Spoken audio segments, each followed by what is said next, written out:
Здравейте и добре дошли отново в моят YouTube канал. Все още сме в Италия. Днес мъжът ми има рожден ден. Пожелавам му само да е здрав. Всичко останало в живота се нарежда. Знам, че звучи като клише, но в годините съм се убедила и аз в това. Планът днес е да посетим Санта Маргарита и Портофино.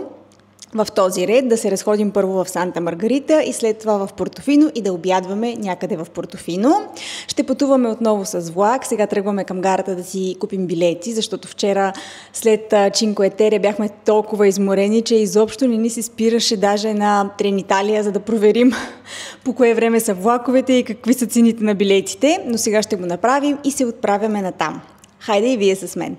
Купихме си 2 билета до Санта Маргарита, еднопосочни, цената им е 16 евро. Попитах момичето на касата как се стига от Санта Маргарита до Портофино и тя ми каза, че до там няма влак, а се стига с автобус.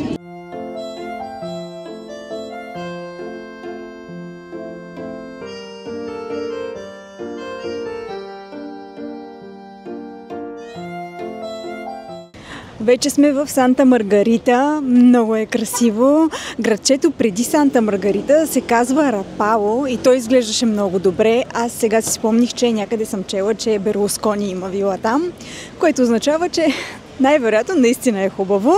Ако някой от вас е бил там, може да ми пише в коментарите. А ако някой пък от вас ще идва тук и има малко повече време, може да си го включите в листа с градчета за посещение тук в Лигурия, защото аз смятам, че ние правим грешка, като го пропускаме. Оставяме го за другия път. Представете си място, където морето гали хълмовете, а въздухът ухае на жасмин, босилек и прясно изпечена фокача. Точно такава е тази малка перличка Санта Маргарита Лигуре. Градчето е микс от елегантност и автентичност. Цветните фасади гледат към пристанището, където лъскави яхти и стари лодки съжителстват в пълен мир. Тук е и рай за сетивата. Може да опитате най-свежото песто дженовезе или пък малките мариновани рибки аншоа с лимонов сок и зехтин. Културата също е навсякъде. От бароковата вила Дорацо, надявам се да слагам ударението на правилното място, с нейните тераси и градини, до танцовите и музикални фестивали, които превръщат малките площади в сцени под открито небе. Италианската мечта, в която сме добре дошли по всяко време.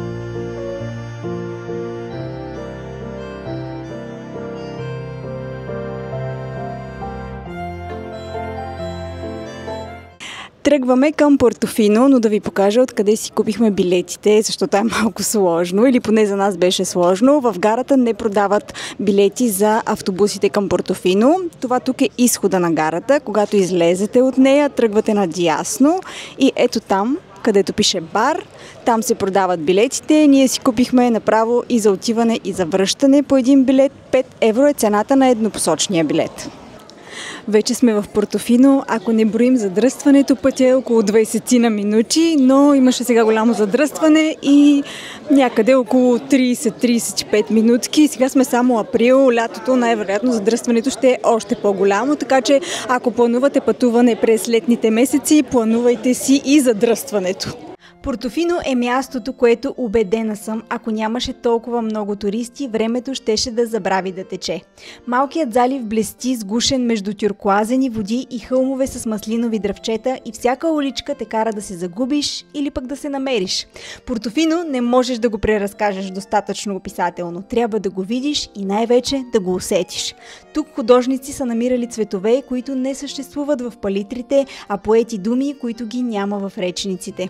Вдишваш аромат на босилек, лимон и море и разбираш, че щастието може да бъде просто паста с морски дарове и чаша аперол.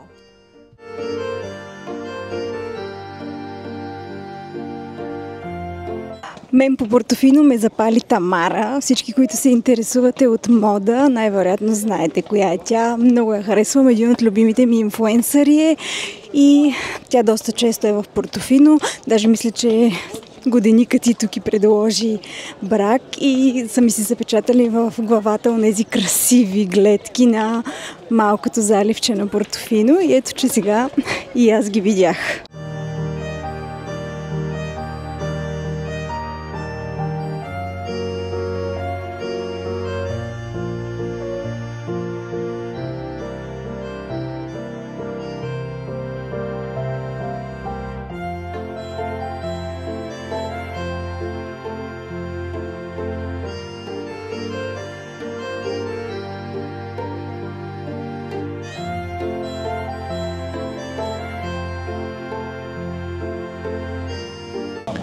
Връщаме се обратно към Санта Маргарита и оттам към Ла Специя и искам да ви покажа, това е опашката за автобусът. Ще не се изчака чекалото.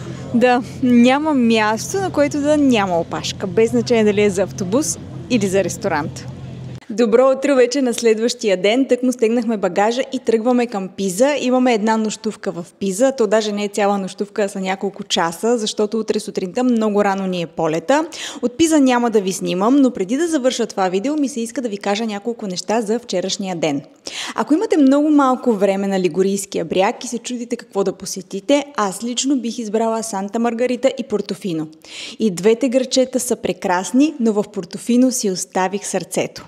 Ние стигнахме до Санта Маргарита с влак, както видяхте, и след това от Санта Маргарита до Портофино с автобус. Но имате и вариант, ако сте с удобни обувки и ви се иска да повървите малко повече, можете от Санта Маргарита до Портофино да стигнете пеш.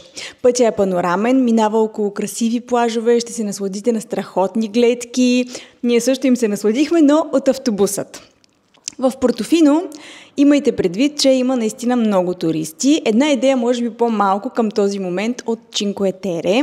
Да ви кажа и няколко думи за цените. В Санта Маргарита ми се видяха същите като тук в Ла Специя. 2 кафета с 2 води на красива гледка на пристанището бяха 9 евро. Но в Портофино, мисля, че се досещате, нещата изобщо не стоят така. Цените са доста по-високи. Например, един обяд за двама с 2 напитки варира между 100 и 150 евро. Зависи какво ще консумирате, но храната беше вкусна, а и смятам, че в Портофино не си плащаш просто за храната и за напитките, а за гледката. На нас много ни хареса.